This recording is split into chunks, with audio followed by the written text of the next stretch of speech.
This teaching lives in foundations because it names what existed before freedom, before language, and before rescue had a name.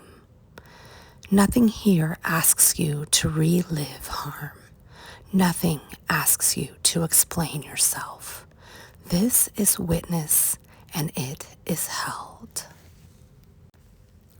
Before the braid had names, before there were words, there was love, and there was terror.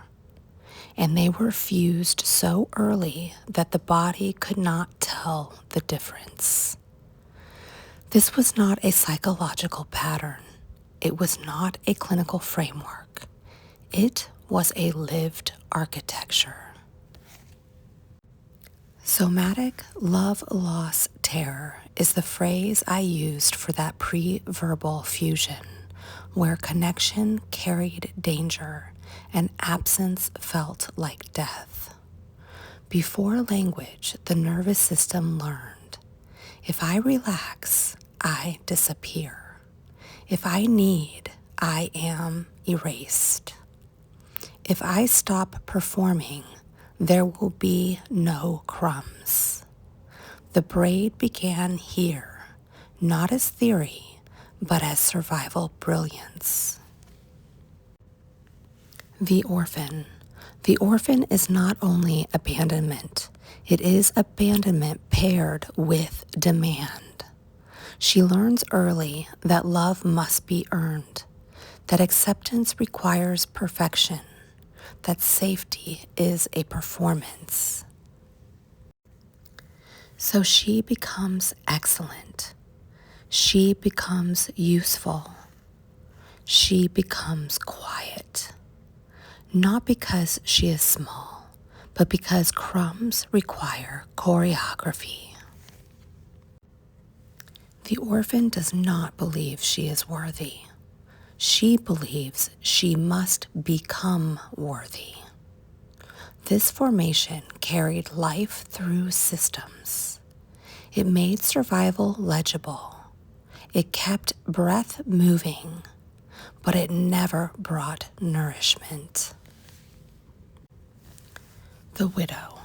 The widow formed even earlier, before thought, before story.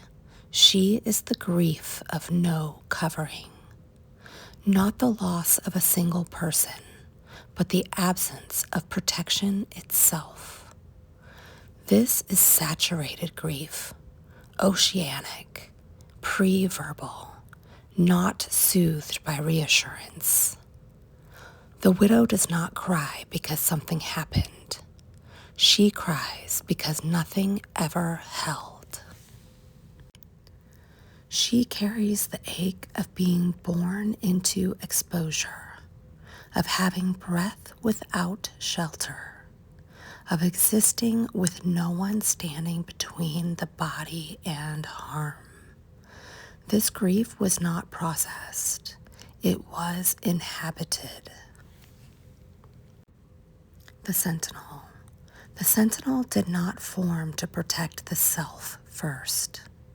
She formed to protect God. Because from infancy, God was the first safe attachment. The only true father. The only true mother. The only presence that did not violate, extract, or disappear. When his nature was distorted, when his name was used as leverage, when authority wore his voice and carried harm, the Sentinel rose. She is fire for truth. She is ocean for resonance. She knows when something is wrong before words exist. She does not tolerate false light. She does not submit to spiritual coercion. She guards what is holy because holiness was her first home. living formations, not trauma parts.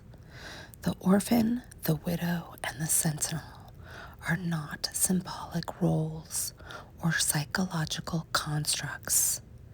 They are living formations, shaped in body and spirit when no covering existed. They are not fragments to be integrated. They are not symptoms to be treated. They are beings who carried life until life could be held. Predator imprint, foreign architectures. What made everything unbearable was not the braid itself. It was the predator imprint, foreign architectures that wrapped themselves around living formations and masqueraded as intrinsic.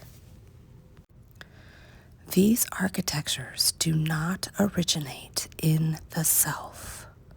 They invade what is already alive. They burden life with terror, vigilance, collapse, and shame that do not belong.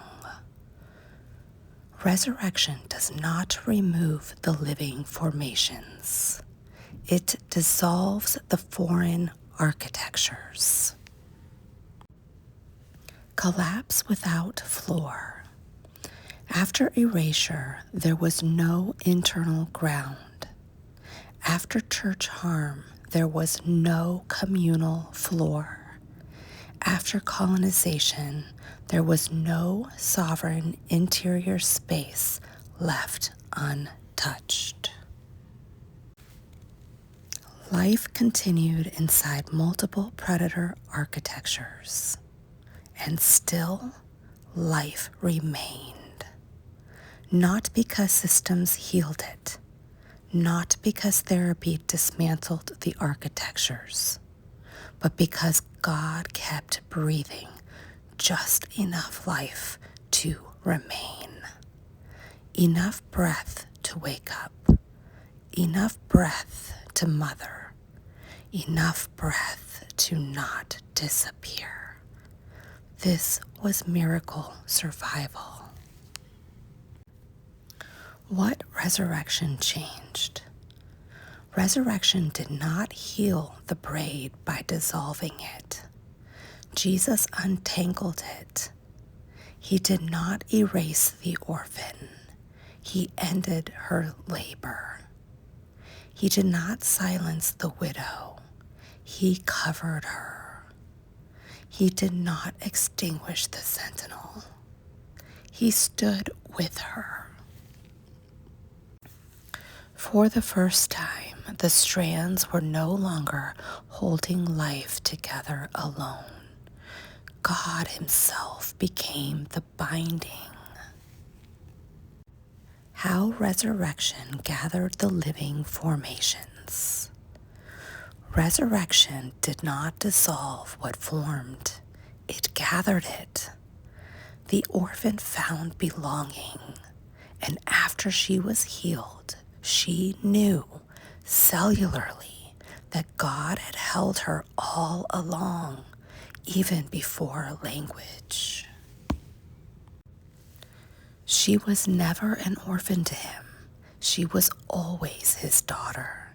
He raised her. The widow stopped weeping. For the first time, she felt covered. The terror of exposure, of poverty, abandonment, and dying alone washed from her cells. Shekinah glory settled where grief once lived, and the sentinel rested. God no longer needs defending. Truth is safe. He shields her now.